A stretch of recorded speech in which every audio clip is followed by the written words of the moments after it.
Hi friends, welcome back to Kanna's food world channel. ఈరోజు మనం కొబ్బరి లడ్డుల్ని ఎలా తయారు చేసుకోవాలో చూద్దాం.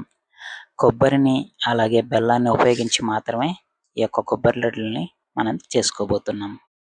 ముందుగా కొబ్బరిని ఇలా చిన్న చిన్న ముక్కలుగా కట్ చేసుకోవాలి.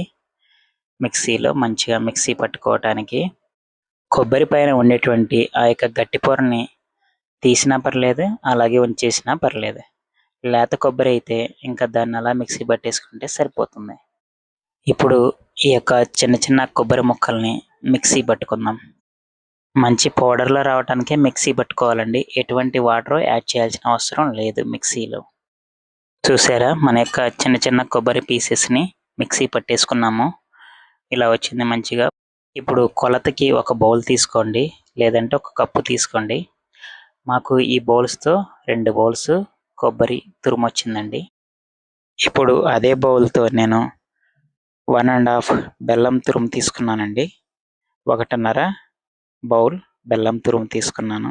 స్వీట్‌నెస్ కావాలనుకున్న వాళ్ళు ఇంకొంచెం తీసుకోవచ్చు. స్టవ్ వెలిగించుకొని కళాయిని స్టవ్ మీద పెట్టేసుకొని మంటని ఫస్ట్ 10 సెకన్ల పాటు హై ఫ్లేమ్‌లో, తర్వాత లో ఫ్లేమ్‌లోకి టర్న్ చేసుకోవాలి. మనకి ఎటువంటి వాటర్ యాడ్ చేయాల్సిన అవసరం లేదండి. ఎందుకంటే కొబ్బరిలో ఉన్నటువంటి తేమ సరిపోతుంది. కొద్దిసేపు అయిన తర్వాత బెల్లం కరగటం స్టార్ట్ అవుతుంది. ఇలా బాగా ఉడికిన తర్వాత మన యొక్క పాకం అనేది కళాయికి అంటుకోకుండా విడిపోవటం జరుగుతుంది. ఇలా జరగటానికి 15 నిమిషాల టైం పడుతుందండి. ఇలా జరిగిన తర్వాత కళాయిని స్టవ్ నుంచి కిందకి దించేసుకోవాలి. కొద్దిసేపు చల్లారనివ్వాలి. తరువాత కొబ్బరుండలు చుట్టుకుంటే సరిపోతుందండి.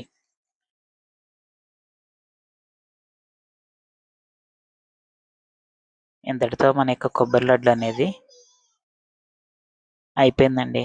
సో, చూశారు కదా! ఇప్పటివరకి చూసినందుకు చాలా ధన్యవాదాలు. ఈ యొక్క కొబ్బరి లడ్డుల మీద మీ యొక్క అభిప్రాయాలను మాకు కామెంట్స్ రూపంలో తెలియచేయండి.